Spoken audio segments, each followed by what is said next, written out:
I'm Craig Kenneth, a relationship coach and a psychotherapist. Every relationship is different and every breakup is different. Work with me and you'll get professional help on your situation.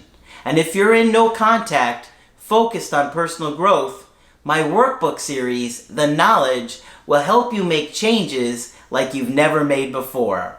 Available now at AskCraig.net.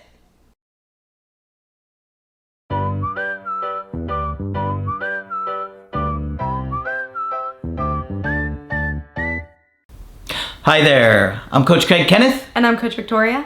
And today we're going to be talking about, is my ex worth waiting for? That is a tough question. It is a tough question. I think most people feel like their ex is worth waiting for. But, there are a lot of different factors you have to consider, So we're going to talk about that today. Because there are a lot of different things you want to consider when you're trying to think, well, should I repair this relationship? Should I give it another chance? Yeah, you start reflecting back on the relationship. Maybe it ended badly. Maybe there's still anger there, and you just think, do I really want to invest my time and energy on waiting and being emotionally available for this person? Yeah. I think one of the big factors you want to think about and start with is, what was the quality of the relationship? This is huge. Right? Like, how did that person treat you? How did you get along most of the time? Obviously, people aren't going to get along all the time, and people have different needs. But overall, what is the quality of that relationship? You want to think about needs. You have needs, they have needs. Did they meet most of your needs reasonably? Right? Because nobody's going to meet all of your needs. No. And you're not going to meet all of their needs. So you got to kind of understand that people are human and they go through a lot. They're tired, they're stressed, they have things they have to worry about. And so they're not always going to be able to meet all of your needs. But overall, what was that like for you? What was that experience like? Here's another big one. Very, very important. What was the safety of the relationship? Not just the physical safety, which is critical, but the emotional safety. And one of the things that you have to work on while you're in no contact is negativity. Because I think negativity is a huge component of somebody not feeling safe. Yeah. And it might not even be direct. It might not be you directly saying to your partner that you're unhappy with them or something that they're doing is wrong. It could just be the way that you talk about people, the way that you talk about the world and your surroundings. That can create this environment where your partner feels like, wow, am I going to be judged if I open up about things that are difficult or that my partner might not accept or have trouble accepting? So it's important to be a well-rounded individual. I know sometimes with our partner, we can feel so open and trusting that we can just have no filter. You really want to treat a relationship as a friendship, in terms of how you respect your partner and the sensitivity that you have around certain topics. I can't tell you how many people I talk to that say they took somebody for granted. They feel guilty that they took somebody for granted. In various different ways you can do that. But being critical and negative is a huge component of that. So you always have to be mindful of how critical you're being. And you might be critical with yourself. And so if you're critical with yourself, you're likely going to be critical with other people too. Exactly, especially if you see your partner as an extension of yourself. So that's one thing you definitely want to be aware of when trying to reattract somebody. Exactly. The other thing you want to think of if this relationship was worth it was, did they make you a better person? No, that's impossible in my case. Oh, because you're already perfect. Thank you.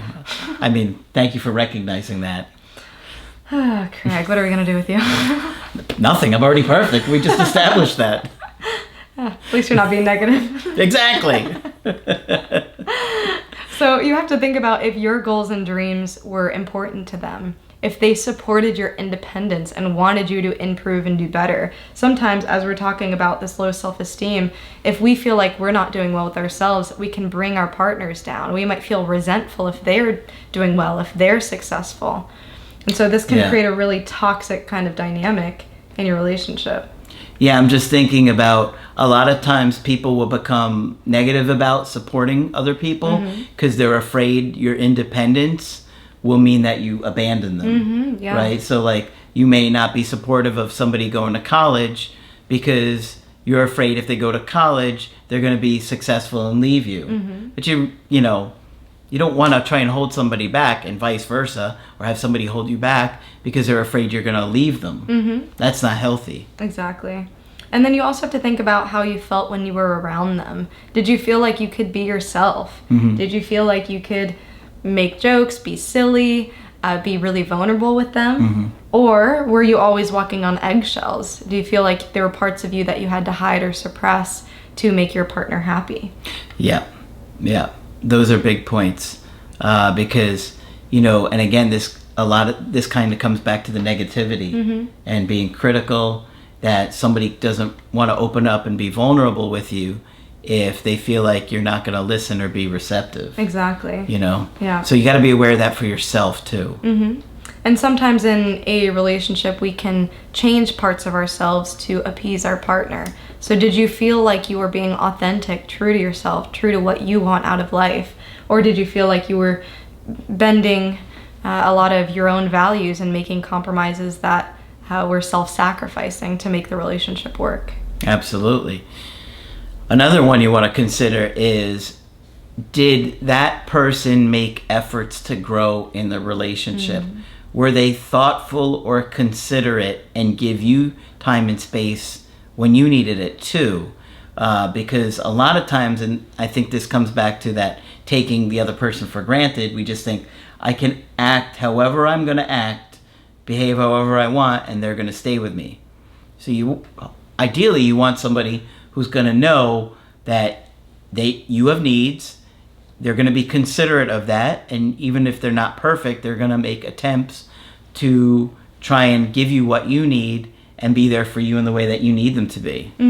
What can also happen if you see that a partner isn't investing in the relationship or even investing in themselves is that a relationship can become stagnant. We see this with more long-term relationships where there's a lot of comfort with the other person. There's not as much drive to really change yourself or make positive changes. And what you can see a lot is that depression creeps up. And depression can have a huge impact on a relationship. So it's really critical, really important that if there are mental health challenges involved, that your partner is willing to seek help for those issues. That's right. And you don't want to be so eager to jump back in with somebody who still has those issues. You want to make sure that they're dealing with it in a healthy way, getting professional help, and working through them, because if they don't, then you're likely to going to have another breakup at some point, because the depression will come back. Exactly. And depression does cause a lot of breakups. Yeah. A lot. It does. Yeah. It's one that can be one of those silent relationship killers that you don't really know it until it happens. It doesn't really stand out until you think about it. Wow, my partner was depressed. Because depression can be hidden so well, even to somebody so close to you. Yeah. I also want to mention some of those bigger picture issues. We did talk about mental illness. Personality disorders certainly plays into that. There's also family enmeshment issues, which we talk about a lot on our channel. We have tons of videos about family interference in relationships. It silently causes a lot of breakups.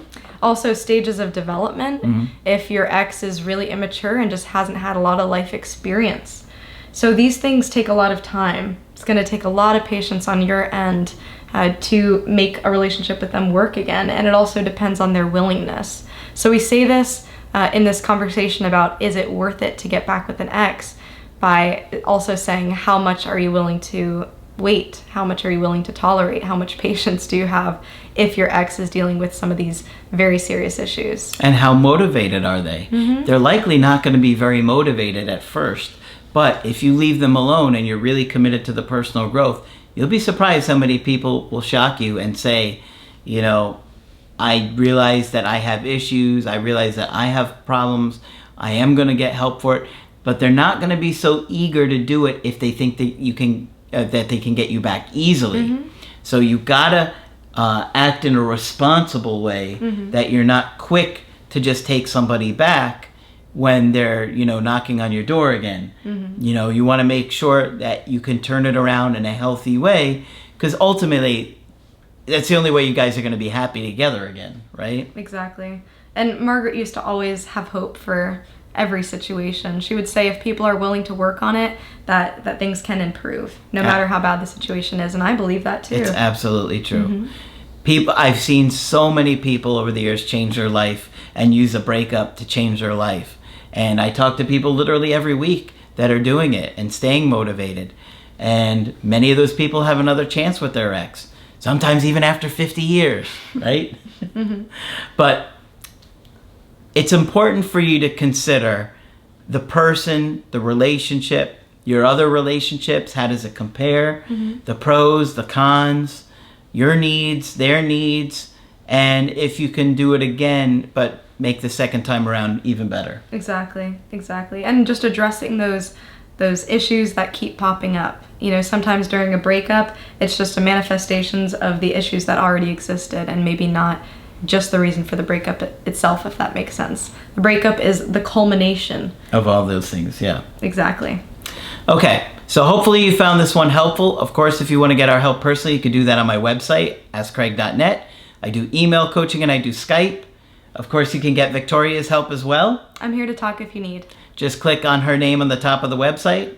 But that's it for this video. I'm Coach Craig Kenneth. And I'm Coach Victoria. And we will talk with you soon.